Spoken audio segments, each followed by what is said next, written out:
शासनपति प्रभु महावीर स्वामी को हम वंदन करते हैं। सभी गुरु भगवंतों को तिकोतु के पाठ से वंदन करते हैं। श्रद्धावान भाई और बहनों, आपके अंदर विराजित आत्मा को माजलगांव से सुभाष कोठारी का सादर प्रणाम, सादर जय जिनेन्द्र। उत्तराध्ययन सूत्र के चौथे अध्ययन पर ये मेरा 5वां वीडियो है। असंख्यं जीवमापमाये जरोवनीय सहूनतितानम् एवं विनानाहि जन्य पम्मते किन्नु विषाय अजाय गयन्ति जे पावकम्यै धनं मनुषा समायान्ति अमाय गाये पायते पासाय पैटे नरे वीरानुबद्धा नरयं उयन्ति तेन जा संधि मोय गाय सकमो न किंचिय पावकारी एवं पयापेच इयं च लोये कड्डान कम्माम न मुख अति संसार मावन परस अट सारम जम च करई कम्मम कम्मासते तत्सव्य काले न बंधवा बंधवेंति। गुरु भगवंतों ने चौथे अध्ययन के अंदर कल एक उदाहरण दिया था चोर का। जैसे चोर चोरी करता है, चोरी करने के लिए उस घर के अंदर छेद करता है और छेद में से जब वो बाहर निकलने को लगता है उस समय अंदर वाले जाग जाते हैं और उसको अंदर से पकड़ते हैं और उसको बाहर निकलना है।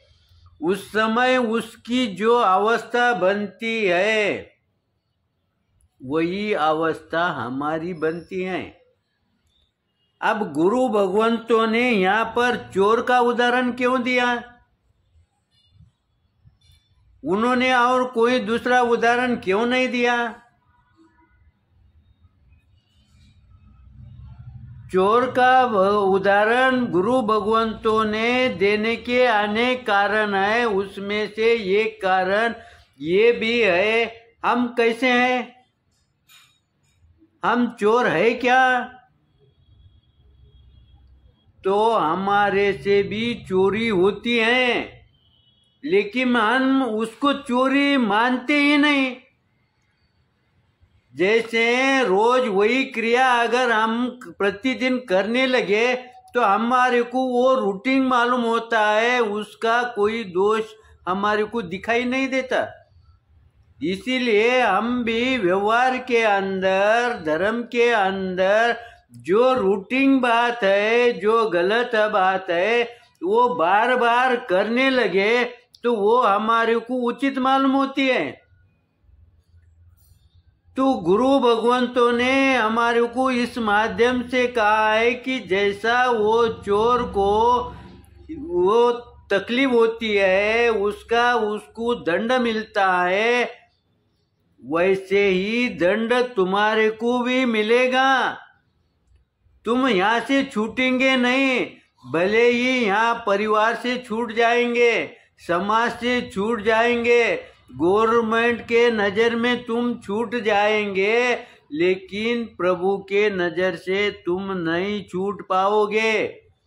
जैसी उस चोर को तकलीफ होती है, उसको दंड भुगतते समय उसको जो कष्ट महसूस होता है, मालूम होता है, जान पड़ता है, वैसा ही कष्ट, वैसे ही तकलीफ आपको भी भोगना पड़ेगी। क्योंकि हम भी चोरी करते हैं, हम भी उसमें से छूटते नहीं हैं। हम भी हिंसा करते हैं, झूठ बोलते हैं, चोरी करते हैं, तो उसका दंड हमारे को मिलेगा ही।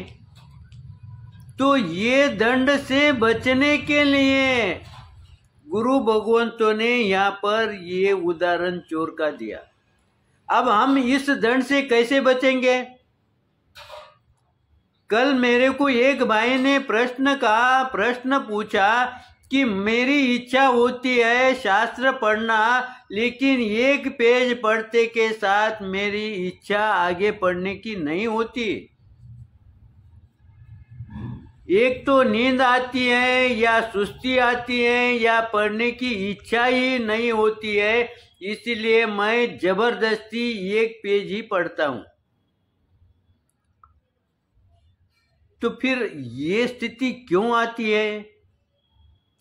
ये ऐसा उसको पढ़ने की इच्छा नहीं है क्या? पढ़ने की इच्छा है, इसलिए वो शास्त्र को हाथ में लिया।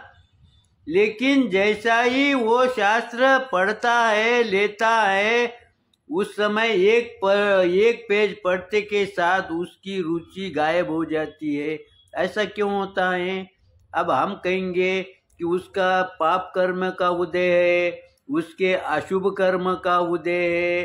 ठीक है, ये बात सही है, लेकिन अनेक मार्ग इसमें से ढूंढना चाहिए, क्योंकि अनेक कारण इसमें हैं। उसमें से एक कारण ये भी है, क्योंकि हम जितना पढ़ते हैं उस पर अगर चिंतन नहीं किया तो समझना हम रट रहे हैं।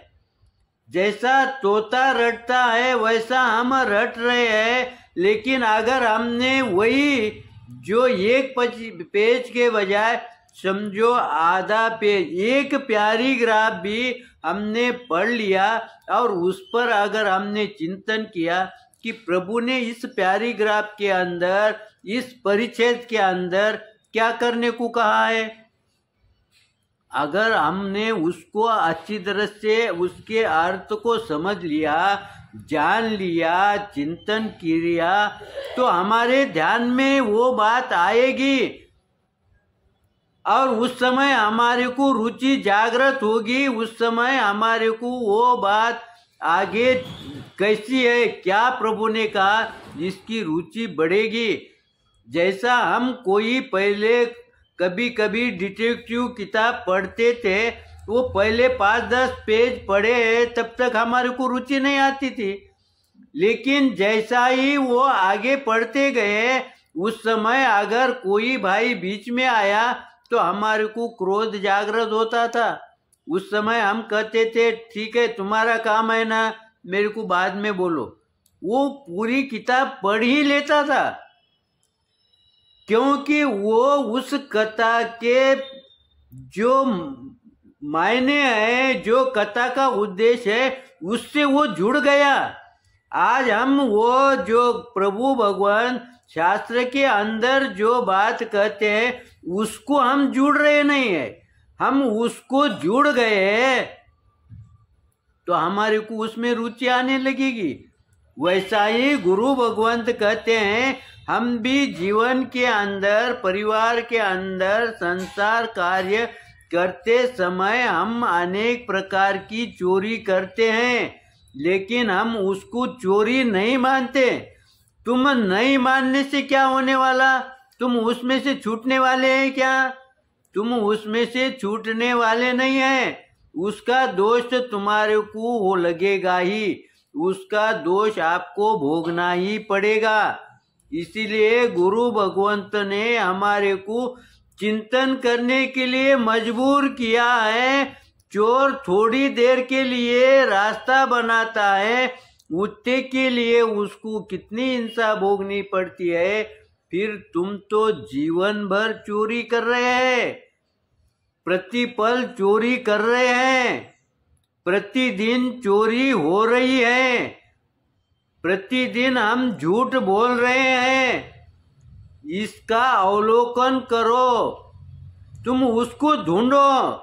आज तुम्हारे ध्यान में नहीं आएगा, लेकिन जैसा जैसा तुम कहा आज दिन भर में मैंने चोरी कहाँ कहाँ की, इसका भी चिंतन किया तो तुम्हारी वो चोरी ध्यान में आएगी। क्योंकि आज हम क्या कर रहे हैं कि हमारा जो मन है वो हमारे दोष निकालने में देख रहे हैं, तो हमारा एक एक दोष उभर कर सामने आएगा।